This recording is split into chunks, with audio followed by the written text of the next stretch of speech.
కరీంనగర్ కు 20 కిలోమీటర్ల దూరంలో ఉన్న చొప్పదండి ఎస్బీఐ బ్యాంక్ లో దొంగలు భారీ దోపిడీకి పాల్పడ్డారు. ఉదయాన్నే బ్యాంక్ ఓపెన్ చేసిన మేనేజర్ విశ్వేశ్వరరావుని బెదిరించి బ్యాంక్ లోని నగదును దోచుకెళ్లారు. బ్యాంక్ లోకి దొంగలు ఎంటర్ అయిన టైంలో వాచ్మెన్ తో పాటు అటెండర్ మాత్రమే ఉండటంతో దొంగలు ఈజీగా తమ పని కానిచ్చేశారు. తుపాకులు, కత్తులతో బెదిరించి మేనేజర్ ను తీవ్రంగా కొట్టారు దొంగలు. క్యాషియర్లు రాగానే వారి నుంచి లాకర్ తాళాలు లాక్కొని లాకర్లో ఉన్న 46 లక్షలను దోచుకెళ్లారు. దగ్గర పెట్టాడు, మీరు లొల్లి పెట్టద్దు, నిదానంగా కూర్చోండి అని చెప్పి మాట్లాడారు. అది మొత్తం వాళ్ళు మాట్లాడే మొత్తం హిందే, కానీ వాళ్ళని మాత్రం ఎప్పుడు గుర్తుపట్టలేదు, చూలే కూడా. వాళ్ళు కొత్తగా కనబడ్డారు నాకు. మేము అంతా అబ్జర్వ్ చేయలేదండి. మేము రాగా రోజు మామూలుగా బ్యాంక్ వచ్చినట్టు వస్తాం కదా, బయట వాళ్ళు ఎవరు ఉన్నారు నేను చూడలేదు.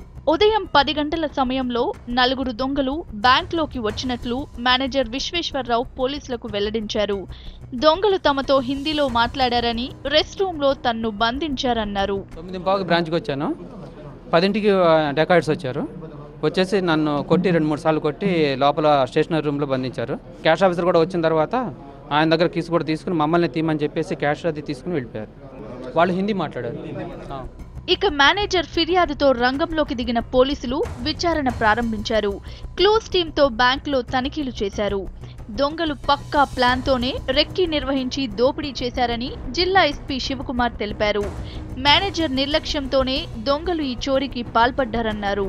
ముందు ఈ ప్రదేశాన్ని పూర్తిగా రెక్కి చేసి దీన్ని అబ్జర్వ్ చేసి ఈ ఎవరు ఎన్నింటికి వస్తున్నారు అనేది పూర్తిగా నిర్ధారించుకున్న తర్వాత సుమారుగా ఉదయం 8 నుండే ఇక్కడ వెయిట్ చేయడంగా కనపడుతోంది. ఈ మేనేజర్ కూడా ఎవరైతే ఉన్నారో ఎర్లీగా తను పని చేసుకోవడానికి వచ్చిన అతను కొద్దిగా అలర్ట్గా ఉంటే ఈ ఇన్సిడెంట్ అవాయిడ్ అయ్యేది. ఏంటంటే ఆయన సస్పీషియస్గా ఉన్నప్పుడు కనీసం చేయడం వల్ల ఇక్కడ అలారం వల్ల అందరూ అలర్ట్ అయ్యి ఉండేది. బ్యాంకులకు సెక్యూరిటీ పెంచాలని ఆర్బీఐ చేస్తున్న సూచనలను బ్యాంకులు పట్టించుకోకపోవడంతోనే ఈ చోరీ జరిగిందంటున్నారు పోలీసులు.